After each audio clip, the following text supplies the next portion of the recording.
Hello, welcome to house of Nash. പകൽ മാന്യന്മാരെ നമ്മൾ ഒത്തിരി പേരെ കണ്ടിട്ടുണ്ട്. പകൽ മാന്യന്മാരെ കുറിച്ച് പറയുന്ന സിനിമകളും നമ്മൾ കണ്ടിട്ടുണ്ട്.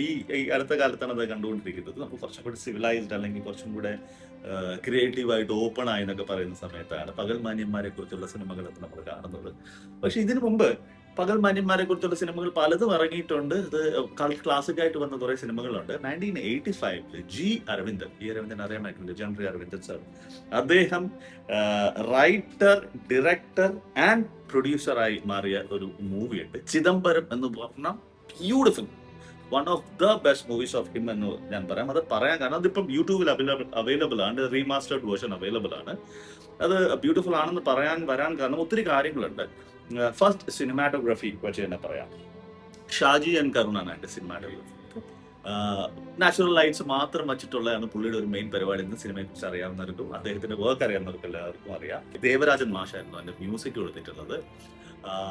ഇതിന്റെ ഒരു ഭംഗി എന്ന് പറയുന്നത് വളരെ ലഷ് ഗ്രീൻ ആയിട്ട് കേരള തമിഴ്നാട് ബോർഡറിലെ തേയില തോട്ടം അങ്ങനെയുള്ള കുന്നും മലയൊക്കെ നിറഞ്ഞ ഒരു സ്ഥലത്ത് നിന്നും പറ്റുന്ന ഒരു കഥ അവസാനം ചിദംബരം അമ്പലം അറിയാതെ, ചിദംബരം എന്ന് പറയുന്ന അമ്പലത്തിൽ വന്ന് നിൽക്കുന്ന ഒരു പരിപാടിയാണ് കാണിച്ചിരിക്കുന്നത്.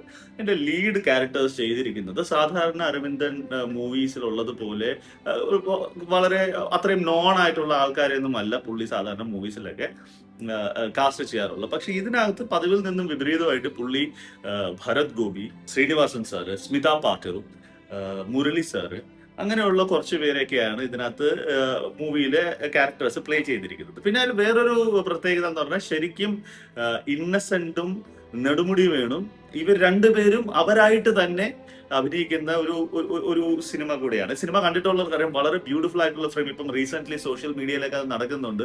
ആ ഫ്രെയിമിലുള്ളവരാരും ഇപ്പോൾ ജീവനോടെ ഇല്ല എന്നുള്ള വളരെ ബുദ്ധിമുട്ടുള്ള, വളരെ വളരെ അൺഫോർച്ചുനേറ്റ് ആയിട്ടുള്ള ഒരു സാധനം പറഞ്ഞിട്ട് കണ്ടു. വളരെ ഗംഭീരമായിട്ടുള്ള ഫ്രെയിമാണത്. ആ ഫ്രെയിമിലുള്ള ആരും ഇപ്പോഴും ജീവനോട് ഇരിപ്പില്ല എന്നൊക്കെ പറഞ്ഞിട്ട് ഞാൻ പറഞ്ഞായിരുന്നു.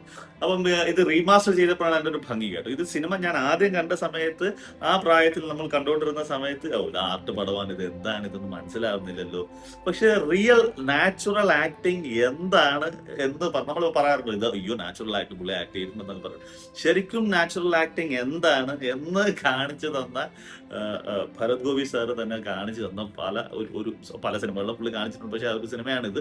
ഇതാണ് നാച്ചുറൽ ആക്ടിങ് എന്നുള്ളത് മനസ്സിലാക്കാൻ അൺഫോർച്ചുനേറ്റ്ലി എന്നെ പോലുള്ളവർക്ക് കുറച്ച് കാലം എടുത്തായിരുന്നു മനസ്സിലാക്കാൻ വേണ്ടി. ദിസ് ഇസ് ദ മൂവി എന്ന് പറയുന്ന ഒരു സാധനം. ആ ഒരു പുള്ളിയുടെ ഒരു ഇന്റേണൽ ജേണിയാണ്. ചിദംബരം കണ്ടിട്ടുള്ളവർക്ക് മനസ്സിലാകും, ഒരു മനുഷ്യന്റെ ഇന്റേണൽ ജേണിയാണ് അതിനകത്ത് കാണിക്കുന്ന. പുള്ളിയുടെ ആറഗൻസ്, ഗിൽട്ട് ഫീൽ ഉണ്ട്. പിന്നെ അത് ഇവൻച്വലി റിഡംഷനിലേക്ക് പോയി നിൽക്കുന്ന ഒരു സാധനം. പുള്ളി എന്തോ തെറ്റ് ചെയ്തു പോയി, ഇൻഫിഡലിറ്റി ആണ് നടന്നു പോകുന്നത്. ഈ പകൽ മാന്യത്തനം ഞാൻ നേരത്തെ പറഞ്ഞ പോലെ അതൊക്കെ ബേസ് ആയിട്ടുള്ള ഒരു കഥയാണ്. വളരെ സ്ട്രോങ് ആയിട്ടുള്ളൊരു സംഭവം കൂടെയാണ്. ഈ മൂവിക്കകത്ത് ശ്രീനിവാസൻ സാറ് പ്ലേ ചെയ്തിരിക്കുന്ന ഒരു തമിഴിലുണ്ട് മുനിയാണ്ടി എന്ന് പറയുന്ന ഒരു ക്യാരക്ടറാണ് പുള്ളി പ്ലേ ചെയ്തിരിക്കുന്നത്. പക്ഷേ സിനിമ കണ്ടപ്പോൾ ഞാൻ വിചാരിച്ചു എന്തുകൊണ്ട് പുള്ളി വളരെ നന്നായിട്ട് തമിഴ് സംസാരിക്കുന്ന ഒരാളാണ് ശ്രീനിവാസൻ സാർ. പക്ഷെ അദ്ദേഹം എന്തുകൊണ്ട് ഡബ് ചെയ്തിരുന്നു നമുക്ക് കാണാൻ മനസ്സിലാവും. പുള്ളിയല്ല ഡബ് ചെയ്തിരിക്കുന്നത്, വേറെ ഒരാളാണ് ഡബ് ചെയ്തിരിക്കുന്നത്. പക്ഷെ പുള്ളിയുടെ സൗണ്ട് അതിനകത്തൊരു ഡോക്ടറിന്റെ ക്യാരക്ടർ പ്ലേ ചെയ്തിട്ടുണ്ട്. അദ്ദേഹത്തിനാണ് പുള്ളിയുടെ സൗണ്ട് കൊടുത്തിരുന്നത്. എന്താണ് അരവിന്ദ് സാർ അതിനകത്തുനിന്ന് ഉദ്ദേശിച്ചത് എനിക്ക് മനസ്സിലാകുന്നത്. എന്നാലും ഞാൻ കണ്ടപ്പോൾ അതൊന്ന് അങ്ങനെ ഒരു സാധനം എനിക്ക് ഫീൽ ചെയ്തിട്ടുണ്ടായി. പക്ഷെ എന്തായാലും ആ ഒരു സമയത്ത് 1985 അത്രയും സ്ട്രോങ് ആയിട്ടുള്ള ഒരു ക്യാരക്ടർ വിത്ത് സച്ച് വിഷ്വൽ ബ്യൂട്ടി ആയിട്ട് കാണിക്കുകയും വിഷ്വലി ഒരു പോയറ്റിക് ആയിട്ട് ആ പാട്ടുകളിൽ കൂടെയൊക്കെ പറയുകയും ഭയങ്കര എന്താ പറയാ എക്സ്ട്രാ വെഗൻസ് ആ പെർഫോമൻസ് ആയിരുന്നു. അതുകൊണ്ട് തന്നെ അക്കൊല്ലത്തെ നാഷണൽ അവാർഡും സ്റ്റേറ്റ് അവാർഡും ഒക്കെ ആ സിനിമയ്ക്കും ഭരത് ഗോപി സാറിനും അരവിന്ദൻ സാറിനും എല്ലാവർക്കും കിട്ടിയിട്ടുണ്ടായിരുന്നു.